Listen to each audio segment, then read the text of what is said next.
Hey guys, it's ayebeepee and welcome back to my channel. We are here with another Valencrime video, and this case is nuts. It got so much media attention. The victim herself has actually written a book called Surviving Dirty John. Also, People magazine and Harper's Bazaar have written articles about this. There's a podcast with like 300 million downloads. There's an Oxygen documentary and a Bravo channel TV show. It is deemed one of Bravo's most successful shows. And today we are going over what most know as Dirty John. And we're going to start with Debra. Debra was just amazing. She was so friendly and very easy to get along with. People absolutely loved her, and she was great at design. She based her whole business off of interior designing. She did enjoy a luxurious lifestyle. She regularly got Botox and facials, spent a lot of money on her makeup and hair, and wore almost all designer clothes. She was just very respected and very successful. So she had the money to spend on these things because she worked really hard for her wealth. It wasn't just given to her. She spent years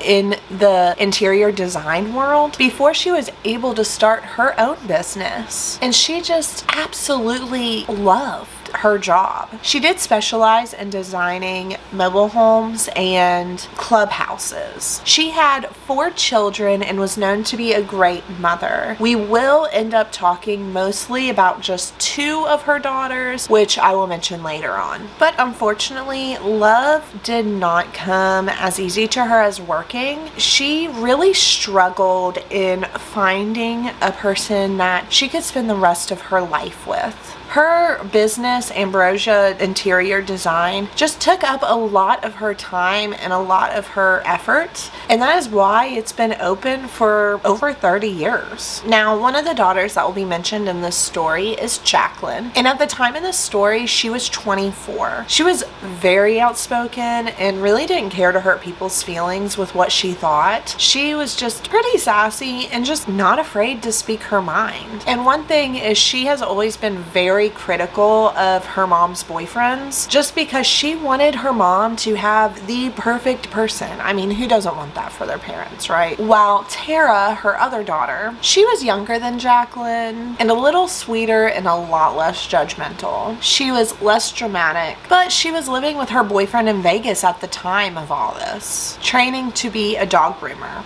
Now we're going to go back in time a little bit to meet Debra's sister, Cindy Knoll. They were extremely close, and she was in the process of divorcing her husband of 13 years, Billy Vickers. But on March 8th, 1984, they had ended up getting into a fight in their kitchen, and Billy ended up shooting Cindy at point blank range in the back of the head. He ended up shooting himself in the stomach and called emergency services. During the trial of this, though, it was a little weird. Cindy and Debra's mom, Arlene, actually testified in Billy's defense. She said that she absolutely loved Billy, and she just knew he couldn't have been in the right state of mind when this happened. It is proven that Arlene kept Billy in her life, so take that how you will. The prosecutor was shocked by this testimony. Like, this man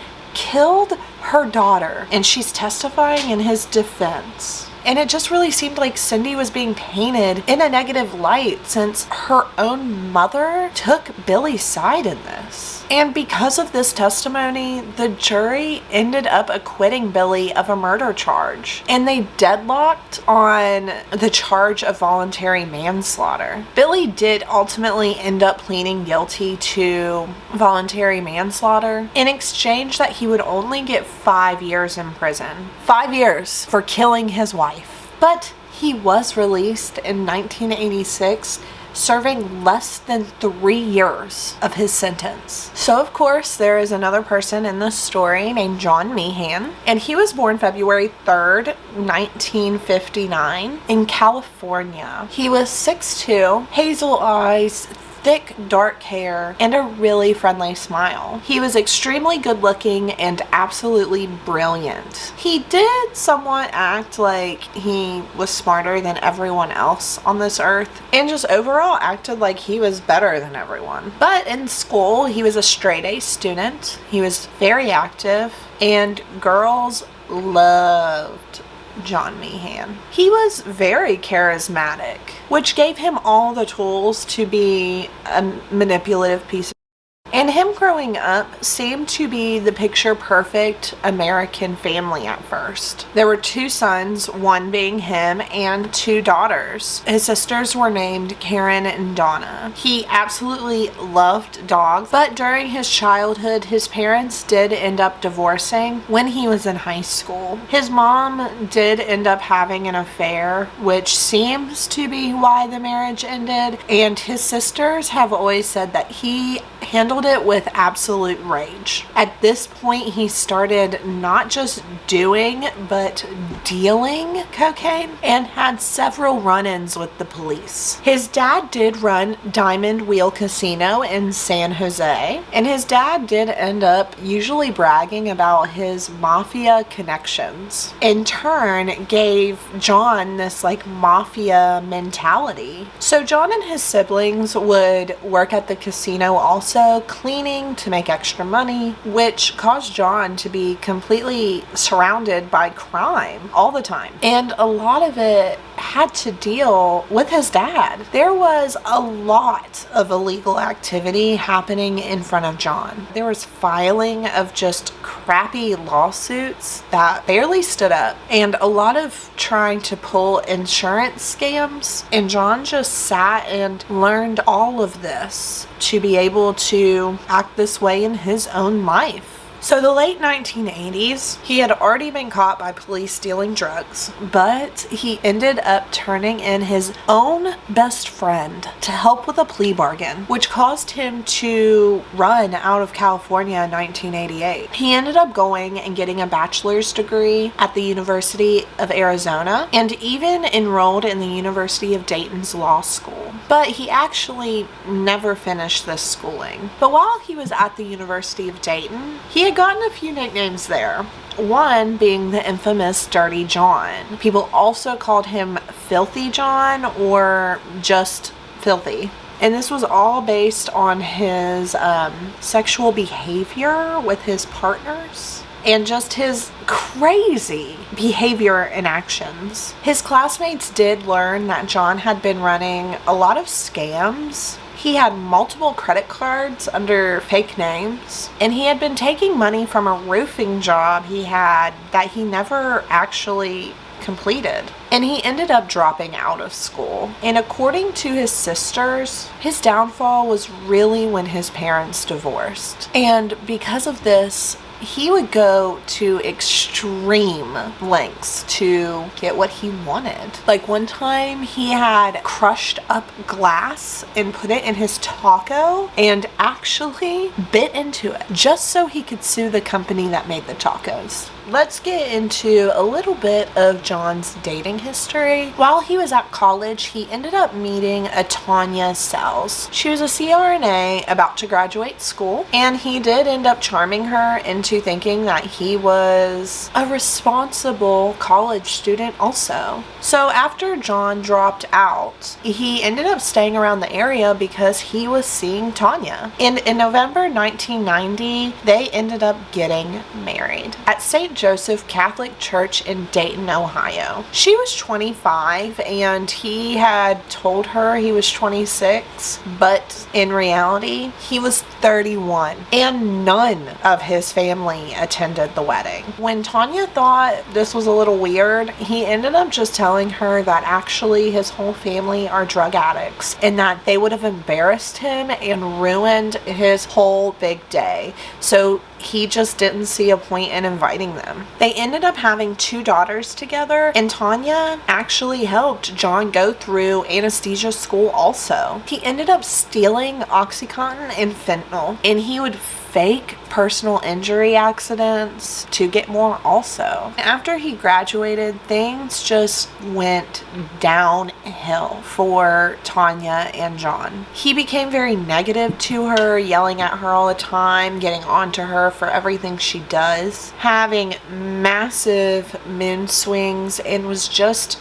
all around mean. He ended up starting to have an affair around this time. In about 2.5 years into the marriage, Tanya had received a call at their house that she answered, and it was a woman asking where John was. And it ended up being a girl that he had slept with the night before this phone call. So this is when Tanya really started getting suspicious. She couldn't get any type of info on his family or his friends, and she was actually starting to be suspicious he was on drugs. So between July and September 2000, she did end up tracking down John's mom. And we find out that according to John's mother, Dolores, he had been lying about his name, he had been lying about his birthday, and she found out about the drug charges he had in California. And this is when she really started to investigate him. And they did end up divorcing after 10 years together. So John did end up losing his job in Ohio because Tanya's friends were rather protective of her and called the board repeatedly about John's drug charges in California. And this is when John really started to threaten Tanya. In January 2002, Dennis Lucan began to look into John because his coworkers were saying some not so great things. They said that John had brought a gun into an operating room and he was stealing Demerol that he was supposed to be administering to patients. And one of them was quoted saying, "John is the most devious, dangerous, deceptive person I ever met." In April 2002, John was officially stripped of his CRNA license, and police ended up searching his house where they found a loaded gun and 45 empty containers for 6 different prescription medicines. June 2002, after attempting to hide from police, John ended up going to prison where he pled guilty to felony drug theft. Rather than surrendering himself to authorities after he pled guilty, he ran. He checked into a hotel in Michigan where the police found him unconscious, surrounded by pill bottles. The ambulance was rushing him to the hospital, and he actually gained consciousness, unbuckled his restraints, grabbed a drug kit, and jumped out of the moving ambulance. He ended up running into the closest place, which was a JCPenney's, and climbed onto the top of the cargo elevator trying to hide. And during this, he even kicked a police officer in the face. They quickly got him though and handcuffed him because he ended up tumbling down, covered in grease, and knocked himself unconscious. John was sentenced to up to 6 years in prison in Michigan for resisting arrest and possession of drugs. He ended up only serving 17 months and was released in 2004. So in 2013, a police report said he texted a woman 20 times and emailed her 80 times in one day, despite already having a restraining order be put into place from this woman. So February 2014, John ended up pleading guilty to stalking a woman from Laguna Beach. She had been recovering from brain surgery in the hospital, and he claimed to be her anesthesiologist. They did date for a little bit because he had completely charmed her. He found out that her family had money though, so he tried to convince her to switch all her money to his account. That way it could be safe from her ex-husband, and she just thought this was really weird because why would you do that? So she completely ended things. And he did try to end up blackmailing another wealthy woman that he dated by sending her nudes to her family and requesting that she transfer her money to his account. He even texted her, "You're in way over your head on this one. Make it happen and I walk away. If not, I will be your nightmare. On October 8th, 2014, John is released from prison because he was serving time for violating a restraining order. And 2 days later, John ends up meeting Debra. They met on a dating website called Our Time that specifically was for people over the age of 50. On John's dating profile, it had said, divorced physician who was also a Christian man just looking for love and someone to share his life with. So John was already lying about being a doctor. So instead of telling her he had just been released from prison, he said that he had just spent a year with Doctors Without Borders in Iraq. Their first date was a restaurant in Irvine, California, and John just seemed so attentive and seemed to be a great listener and had amazing stories to tell her. He had told her that she was the missing person in his life, but he did try to get physical with Debra a little too soon, and it completely turned her off. And so she just assumed he was another failed attempt at dating. John repeatedly called her and texted her how sorry he was, and that he just really wanted a second date to prove to her he could respect her boundaries. So Debra didn't answer these for a while, but finally, of course she did, or we wouldn't have a video. He would always tell her stories about being in Iraq and that he had owned houses in Palm Springs and Newport Beach. And by the 3rd date, he was already telling her that he was in love with her and that he wanted to marry her. The relationship obviously developed really fast. He had completely swept Debra off her feet. He always knew what to say. He would carry her purse. They had gotten a dog together and he ran all her errands. He had her coffee ready in the mornings and always made Debra her smoothies. And he would even make her doctor's appointments for her. And contrary to popular belief, he actually paid for a lot of things. He paid 90% of the time when they would go out. He bought groceries, paid her bills, and had always gotten her favorite flowers, which were peonies, I think. Debra's friends actually didn't mind John. He had went out of his way to be nice to them, so they always thought that he just seemed like a good guy. And as they spent more time together, of course, John started staying at Debra's penthouse. And there were some quirks that Debra definitely looked over that were probably massive red flags now. First, he dove deep into her finances. We now know that he was even taking money out of her wallet. John always wore these medical scrubs everywhere. I mean, everywhere, including to like formal dinners that he would go to with Debra. These were old, scuffed up scrubs. I mean, the bottom of the pants were frayed and everything, and they just looked dirty and worn out. And when he wasn't in scrubs, he just wore like really baggy pants and just like torn up, really worn out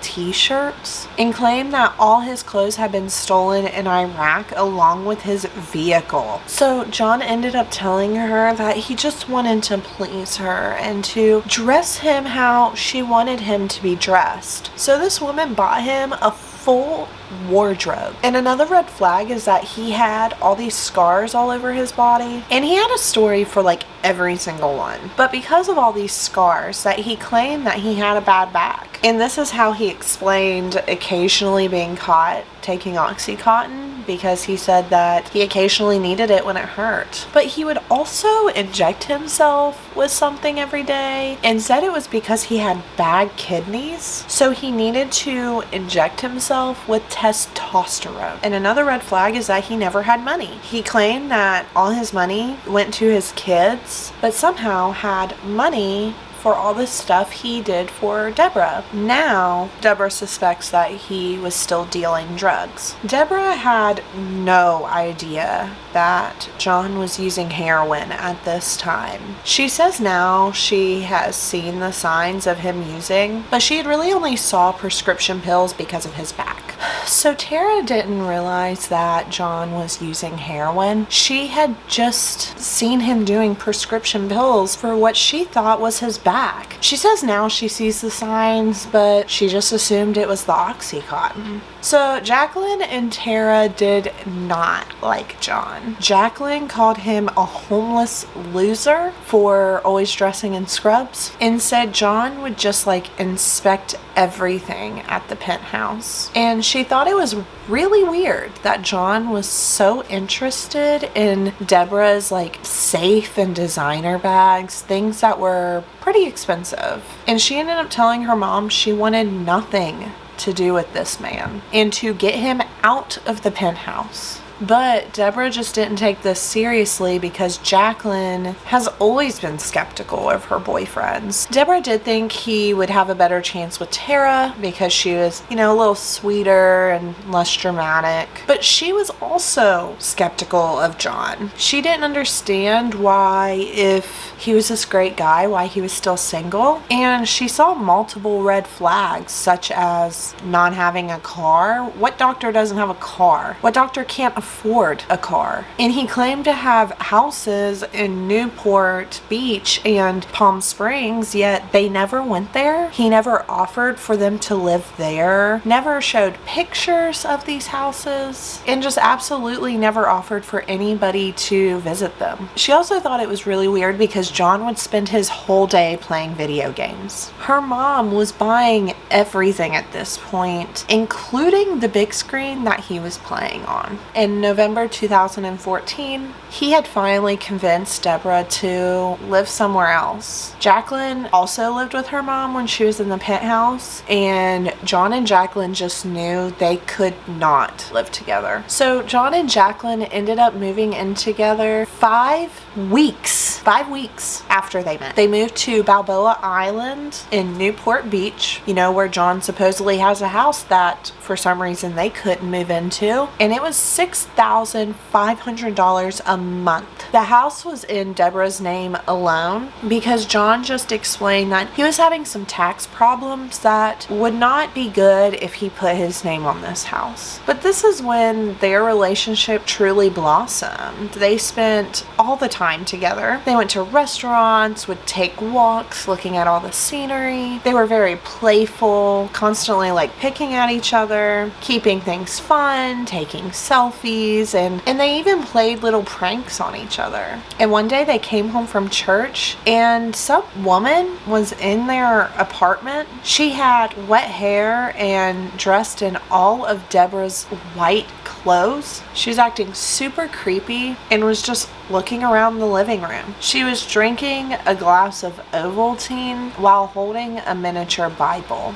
Both of them claim they had no idea who this woman was, but of course it happened to be a drug addict that John used to deal to. Debra just assumed it was a homeless person who found her way into the apartment, but John grabbed this woman, slammed her head on the countertop, put her arms behind her back, and told Debra to call the police immediately. Police came and took this woman away, but Debra said she didn't really want to press charges. But now investigators believe that John actually set this up. John had convinced this woman to break into their home to scare Debra into letting her put up security cameras all around her house and her work. And surprise, surprise, the cameras were controlled by John's phone. Okay, so the day before Thanksgiving, Tara and her boyfriend Jimmy decided they want to spend some time with John and Debra. So they drove to Southern California from Vegas. And they ended up getting there like right when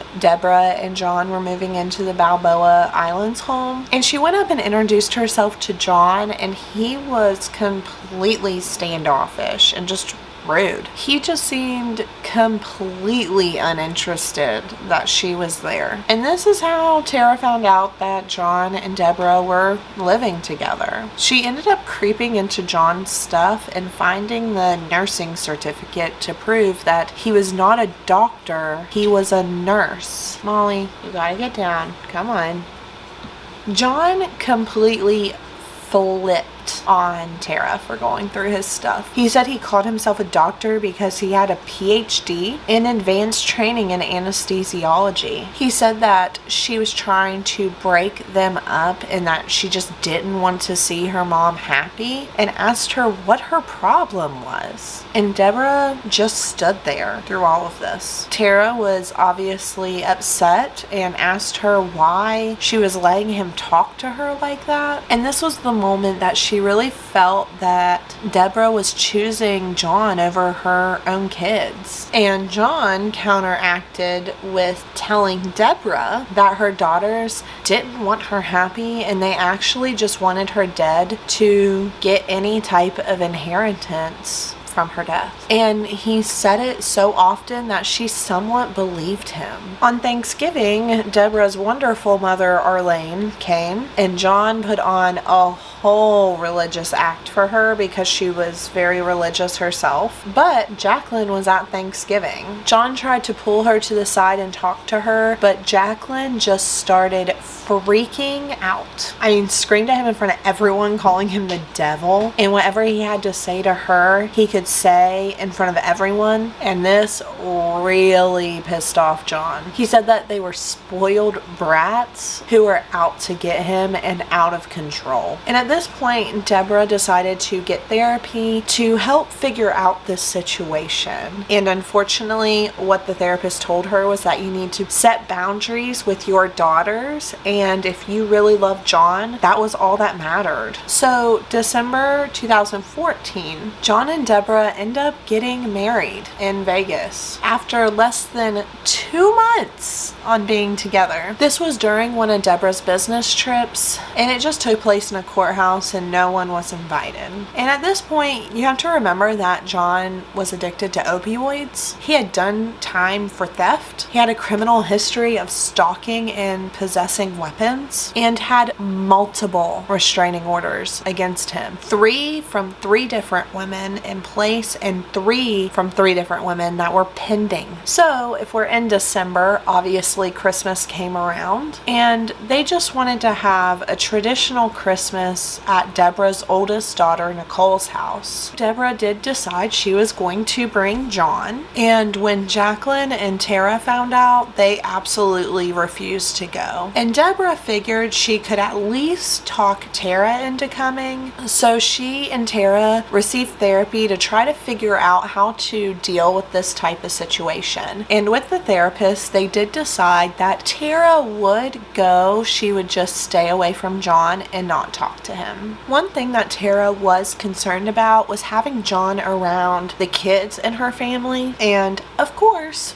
John shows up with huge bags full of gifts for all these kids, and this really upset Tara, and she ended up leaving the room crying. And Debra's wonderful mother Arlene noticed and just asked her what was wrong, and Tara just said she did not like him, there was something off about him, and she just didn't want to be there anymore. And due to all this, Tara stopped talking completely to her mom. Okay, so we're going to talk about Cindy's son Shad. Shad was obviously Debra's nephew also, and Debra really took on like a motherly role to him once Cindy had passed. And at first Shad did like John. He didn't think he was bad, but it really didn't take long until he got suspicious of him. So in early 2015, him and John were in Debra's kitchen and they were making margaritas together. And somehow Jacqueline's name was brought up, and according to Shad, John said some crazy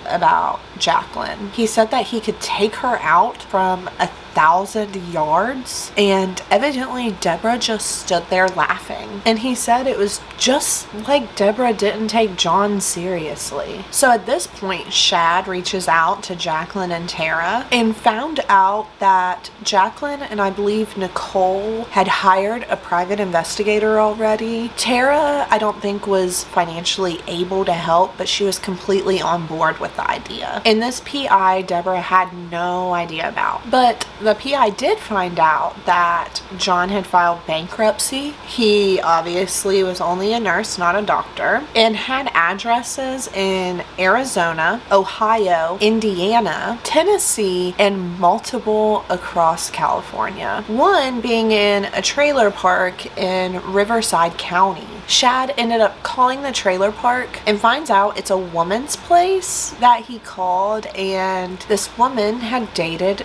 John, but just out of nowhere John had vanished and left her. And then one of the other addresses in California happened to be the Orange County Jail. So March 2015, he called Debra to let her know that he was concerned about John. He was telling her about how he lied about being an anesthesiologist and had told her about serving jail time instead of going to Iraq, and just told her he was really worried about her safety, that John seemed like a dangerous person and pleased to take him seriously, and had told her he already lost one mom and he didn't want to lose her too. And for some reason, Debra went and told John all of what Shad said, and John was pissed because in his opinion he had a good relationship with Shad. He didn't think anything weird was going on. He ended up texting Shad to go away, and if he ever tried to hinder their relationship again or come to the house, he would call the police, and threatened him with violence. And at this point, Shad decided to keep his distance and stayed away from Debra. Debra did act unconcerned to Shad, but she was starting to get suspicious. She searched through John's documents and she found evidence of all his crimes, and she found these printouts of this website of women just talking about dangerous men. And these printouts ranged from 2005 to 2014.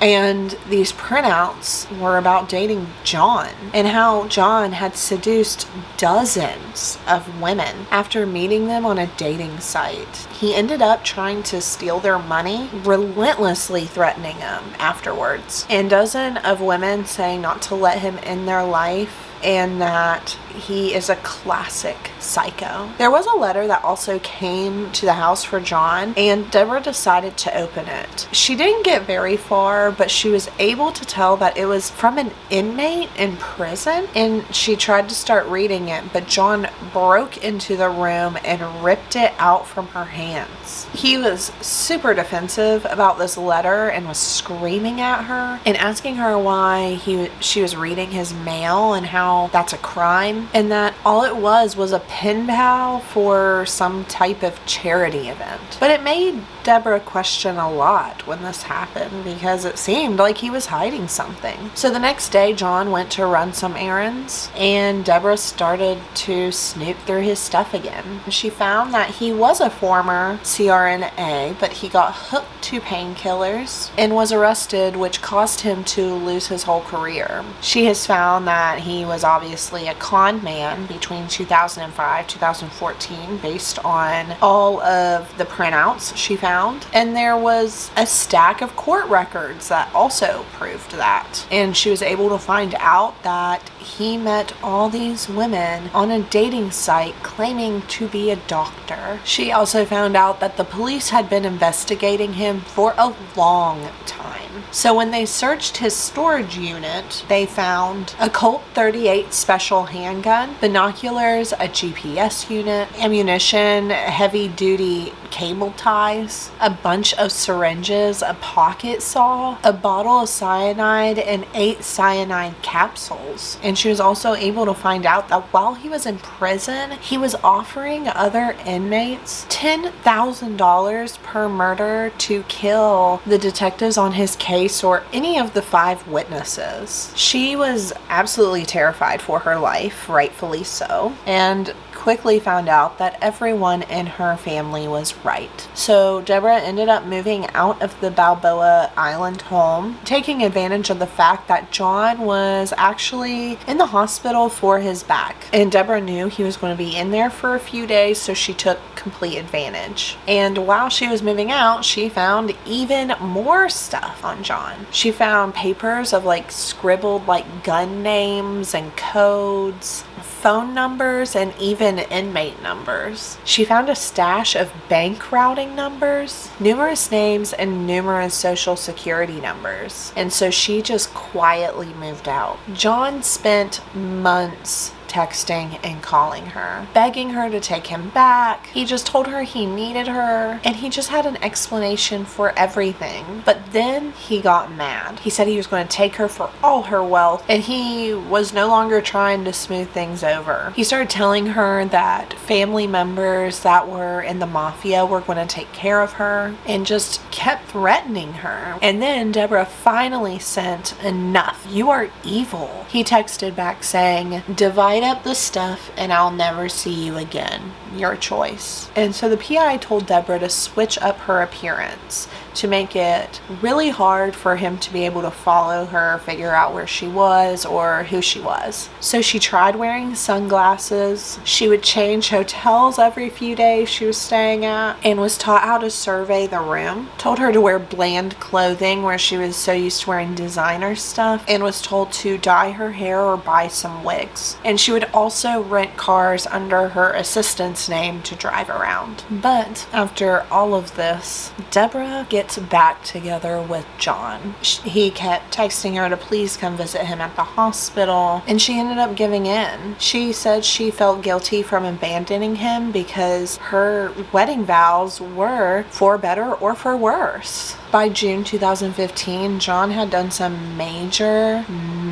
damage control. He said that he hid his past because he knew that Debra would never give a con man a chance, and he just pretended to be all these things to impress her. And he just blamed all his bad behavior on his drug addiction. So then they move into another apartment together in Irving, and this of course really upset her family, so they really kept their distance at this point. But through all of this, of course, Debra was still suspicious. She became increasingly uncomfortable with John's behavior, and she also wondered where John went all day. When he would go out for anesthesiologist jobs, he would go and come back just a few hours later with handfuls of cash, and just claim that they paid in cash because they were uninsured patients. So then Debra started watching him on the security footage, and John would leave in scrubs but return in like 30 to 40 minutes and just go back to sleep. So Debra was really scared at this point that John was going to kill her because they were married and he could take all their money. So Debra seeked out therapy once again, and they explained what John was doing was called coercive control, and it's not something that you can break off immediately. You really have to plan and ease your way out of these types of relationships. So that's what she started doing. And at this point, Jacqueline started her own investigation into John. He always had dirty hands and fingernails, and she just thought that was so odd since he was a doctor. In the medical field, you have to wash your hands like 7 times a day. So why would he have dirty hands and fingernails, especially coming back from work? So that raised the question if he was even working. So at the time, John had been driving Debra's Tesla because of course his car supposedly got stolen in Iraq. So Jacqueline put a tracker on this Tesla. Jacqueline really started to calculate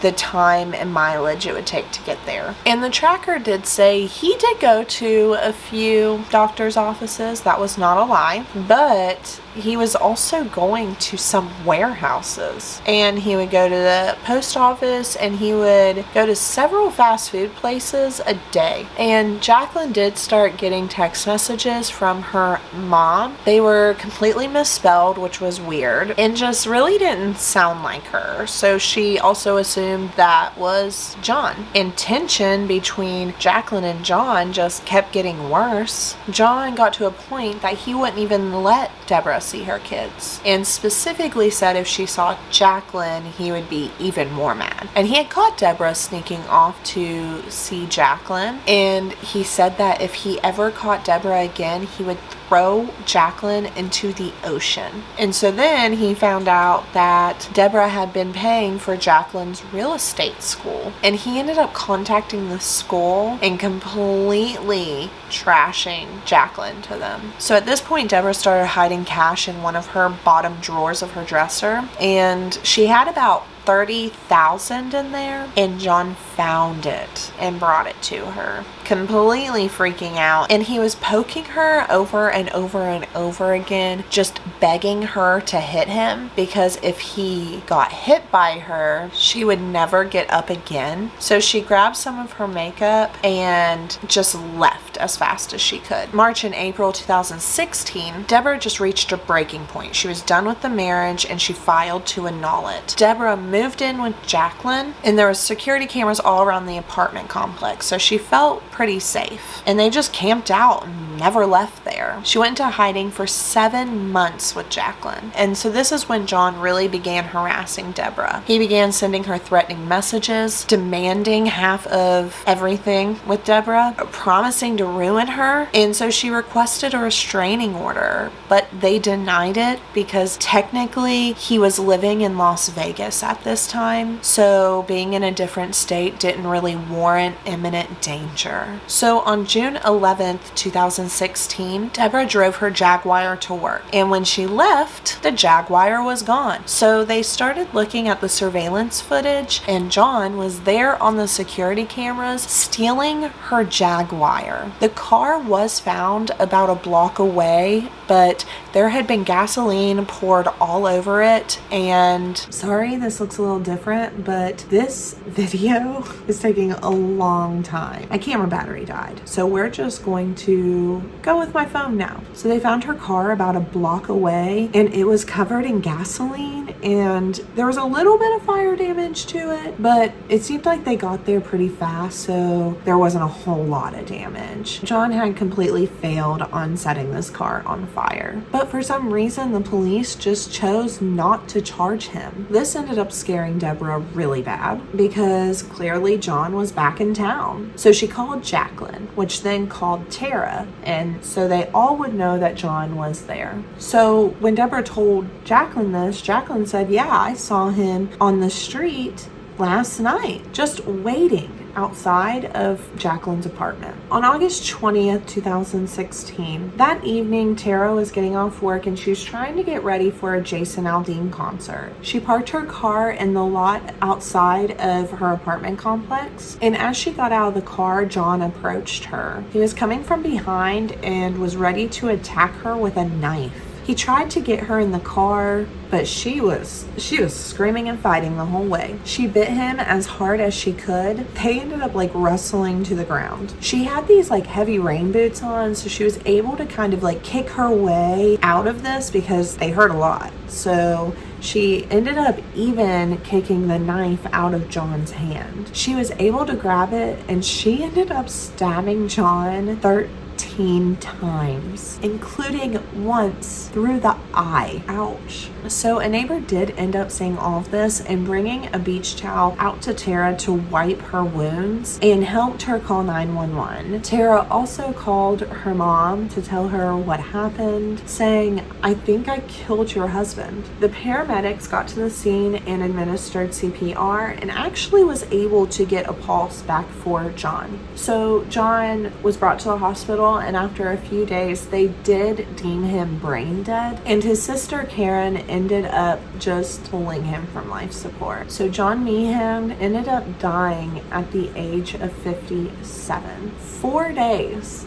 after his fight with Tara. His body was cremated and there was no memorial services because, to be quite frank, nobody wanted to. And Debra has really taken her experience with John and became an awesome advocate for domestic abuse. So when searching his car, it was very apparent that he was going to kidnap Tara and take her out of the country completely. Debra does believe he was going to use Tara as a bargaining chip to get whatever he wanted out of their divorce. And Tara does suffer from PTSD from this situation, but she's very open at talking about her journey with it and how well therapy is helping her get through it. But thank you guys so much for watching. I hope you had a great Valentine's Day. Leave in the comments below what you did. Also, leave in the comments what you think about this case, because it is wild, right?